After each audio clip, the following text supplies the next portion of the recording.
بسم اللہ الرحمن الرحیم۔ امام سلطان محمد شاہ سے جڑے کچھ قصے۔ پریٹوریا افریقہ کے ایک مشہور اسماعیلی خاندان کا ایک شخص لندن گیا اور 10 اکتوبر 1949 کو ریٹز ہوٹل کے 5ویں فلور پہ امام سلطان محمد شاہ کے دیدار کا موقع نصیب ہوا۔ امام علیہ السلام نے سرخ رنگ کا گاؤن پہنا ہوا تھا۔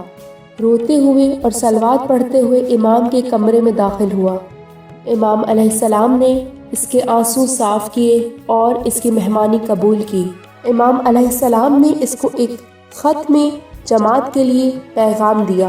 اس کے پاس امام علیہ السلام کے فرمانوں کی ایک کتاب تھی جس کا نام بحر رحمت تھا۔ اس نے امام علیہ السلام سے اس کتاب پر محمد الحسینی کے نام سے آٹوگراف مانگا۔ امام نے اس کی خواہش کے مطابق اس بک پر اس کو آٹوگراف دیا۔ امام اور ان کے مرید نے بہت سے موضوعات پر بات چیت کی، جس میں سے ایک یہ تھا۔ اس مرید نے کہا، مولا، آپ نے ایک فرمان فرمایا ہے کہ ہر امام کے پاس ایک نئی چیز ہوتی ہے جس کا وقت پہ انکشاف ہوتا ہے۔ مولا، وہ کون سی چیز ہے؟ امام علیہ السلام نے فرمایا، میں نے اس کی وضاحت بھی اپنے فرمانوں میں کی ہے۔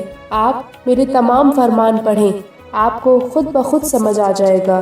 میں نے نہ صرف ایک بلکہ بہت سے باتیں بتائی ہیں، کیونکہ امام زندہ ہے، جو کہ آپ کے مذہب میں دوسری چیزوں سے زیادہ اہم ہے۔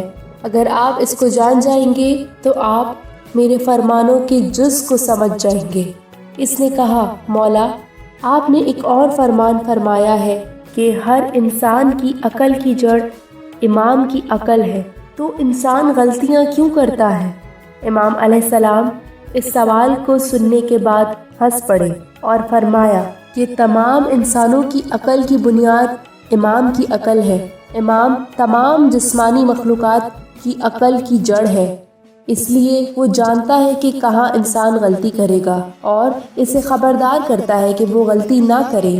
لیکن اگر وہ پھر بھی غلطی کرتا ہے تو اس کا نقصان اسی کی ذات کو ہوگا۔ تم جانتے ہو کہ میں نے عہد نبوی میں بنی اسرائیل کو خبردار کیا تھا کہ وہ گائے کی پوجا نہ کریں، کیونکہ میں جانتا تھا کہ شیطان انہیں دھوکہ دے گا۔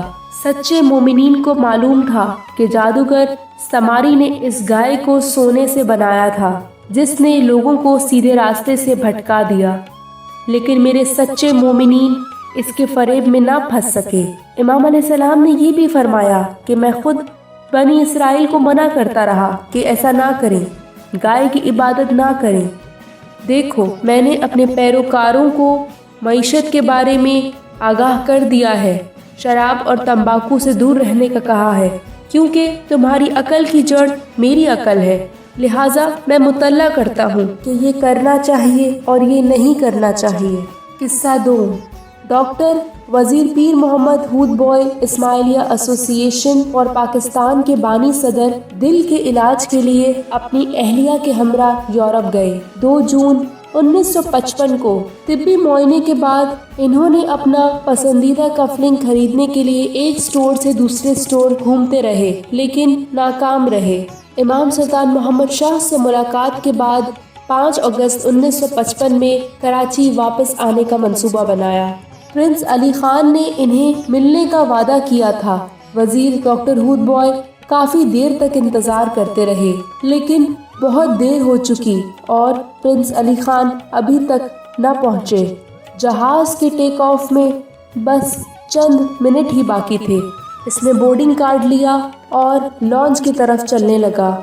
ایک دم پرنس علی خان کی آمد دیکھی، جنہوں نے دیر سے آنے پر بہت افسوس کا اظہار کیا، اور وارثیانی کو پرفیوم کی بوتل اور وزیر ڈاکٹر ہود بوائے کو ایک چھوٹا سا ڈبہ امام کی طرف سے تحفتاً دیا۔ دونوں نے شکریہ ادا کیا اور جلدی سے جہاز میں بیٹھ گئے۔ وزیر ڈاکٹر ہود بوائے نے جہاز میں یہ ڈبہ جب کھولا تو دیکھ کر بہت حیران ہوئے کہ اس میں ان کا پسندیدہ کفلنگ موجود تھا۔